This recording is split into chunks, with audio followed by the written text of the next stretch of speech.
Hi people, I've had a few people ask me what I do for a job, so I thought I'd show you.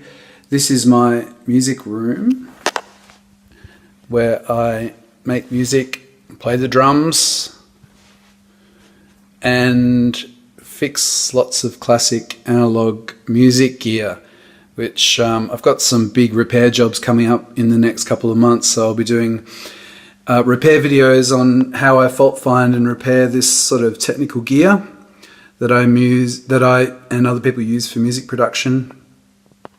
So I'll cover a video on that. But today we're back in the garage on the Mini, and a couple of things, fixing something that I stuffed myself.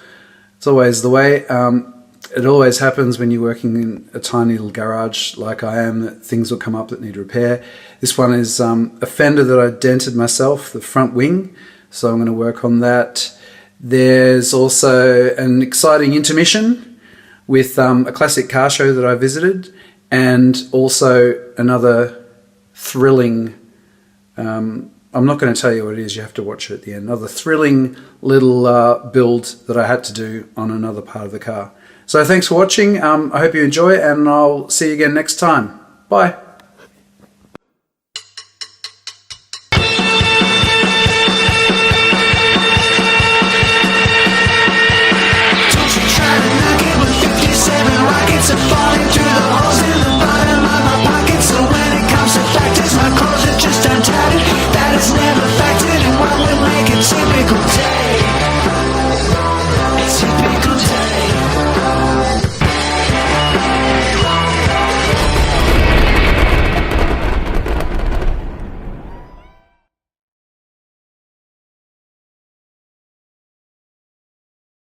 So I bought a new vise, but before I mounted it properly I had it sitting on the bench, and I thought you really shouldn't just have it sitting there, you should mount it. You should trust your instincts, because I heard a bang and I came out, it had fallen off onto my wing.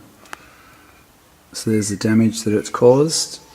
Very annoying because it was the straightest panel on the whole car. So now I've got another dent to remove. Very irritating. So I've taken off the headlight so I can get inside, have a feel. It should be pretty easy to pop it out, but it's just really annoying. I thought I'd try my paintless dent remover first, and the problem was that it just wouldn't stick well enough and would sort of pop off without pulling the dent out, because it's obviously quite a deep dent. So these are my attempts using the puller, and also a slide bar type puller as well, but didn't seem to make any difference. It's still pretty big.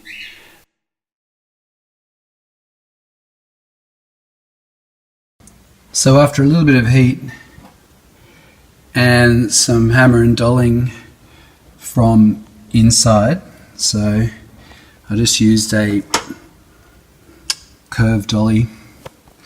I've got most of the dent out, but now I'm just using a rough file so I can see where the low spots are, and just tapping it back into shape.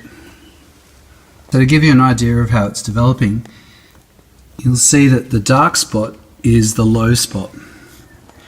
So I'm using my slapping file and holding a dolly underneath, and the idea is to just keep tapping flat across the panel. So after a little bit of heat from my butane and quenching it, and then a bit of tapping from underneath, I've got this low spot to come up a little bit, but we'll just continue on and see if we can get it completely smooth. So I'm just tapping it with my file, which then I'll keep tapping it till I can see teeth marks in the middle of this low spot, and then I know that I've got it back up even again.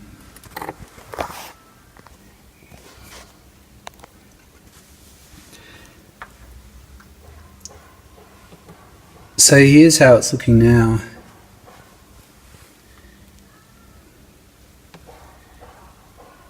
You'll see here there's a slight bulge there, but once I've put some filler on that,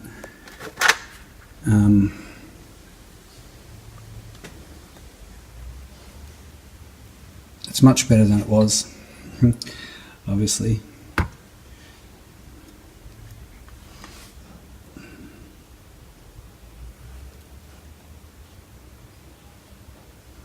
So yeah, that should help it a lot. Well, you may find this interesting. So I feathered the edge of the section that I'm repairing, and you'll see that there was still a little low spot. So I've put on a PDR tool. So I've just stuck on this little puller tab, and I'm going to see if I can pull it up. It's pretty straight. So now I'm going to spray on some epoxy primer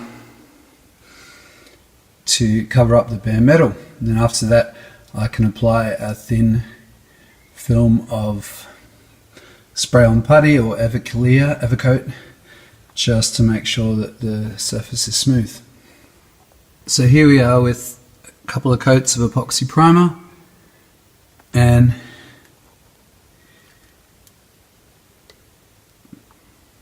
looks pretty good.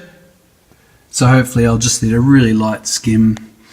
I might not even use any at all. I might just use a bit of spray putty to rub that back. I use a guide coat so I can check to make sure it's nice and smooth, but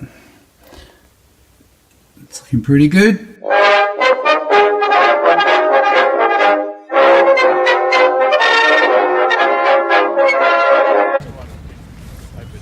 That's nice, the white one.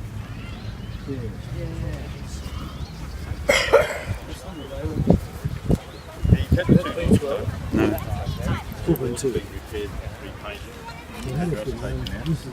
But the rest of the car is pretty much as I've known. We've got a few from Melbourne here. Long bonnet. Yeah, that's what it's almost to the point where Like that one. I never really paid much attention to the fact that the bonnets are quite as long as they are. Well, it's a big long motor. Yeah, because they run, one's got a boss. This one's got a boss one. Oh, no, that's not got a supercharger on it.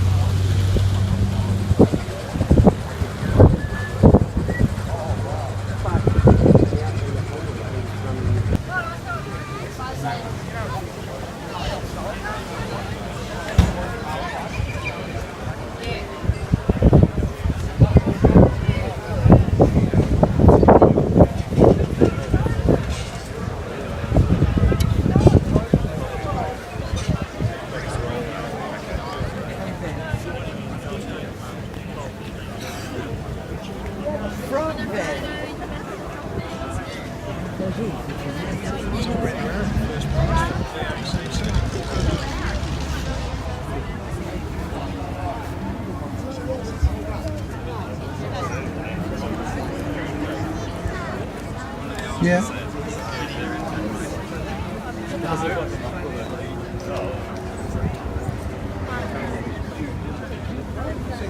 Yeah, you're allowed to have your photo taken. Well, the postie bought this and trying to be an part. We're able to find out the story. This particular model, 63. I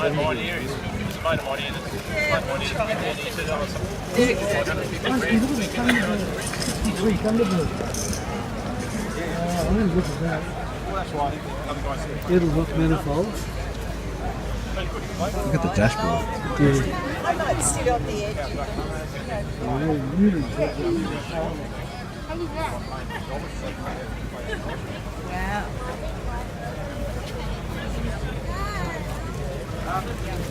Oh, look at the wheels.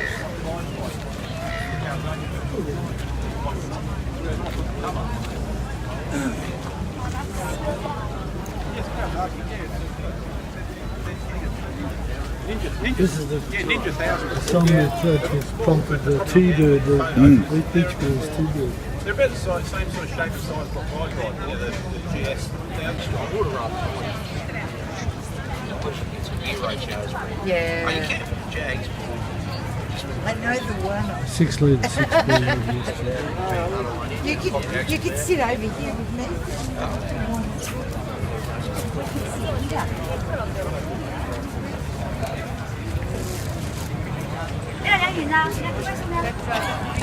Questo cookie ci va.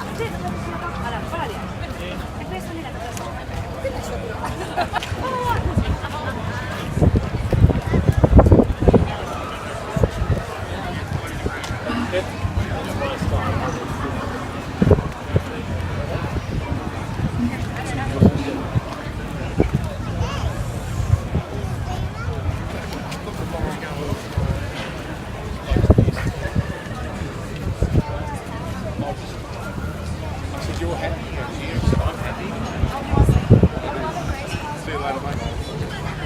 That's nice.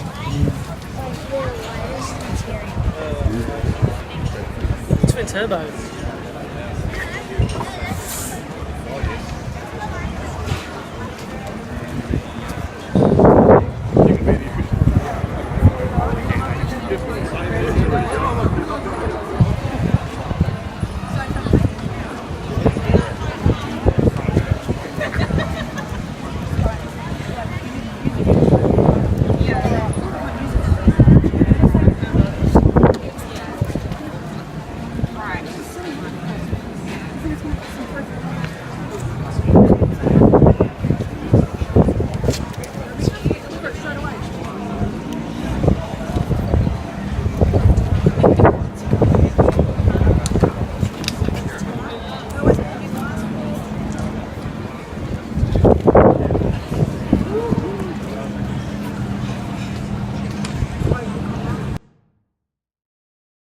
Carpet clips. You'll see they don't quite line up because it's a new floor pan and the pressings are in a different spot. These ones aren't going to be quite flush against the edge, but they'll be okay. I've reused a couple and I've made a couple of new clips as well. So I'm going to put one of the old clips on each side and new ones on each side as well, just to sort of balance it out. So I'm just going to mark where they're going to go with a texter through the hole, and then grind a little bit of a way to get back to raw metal because it's epoxy, so I can weld them on. Probably the smallest thing I've had to make, a couple of carpet clips. Actually, the one on top is an original, and the one on the bottom is the one that I've just bent up and made. Carpet clip in, yes! Small victories. I know, tiny. It's pretty sad when you're filming a carpet clip going in, but tiny steps. I'm just doing as much as I can get done.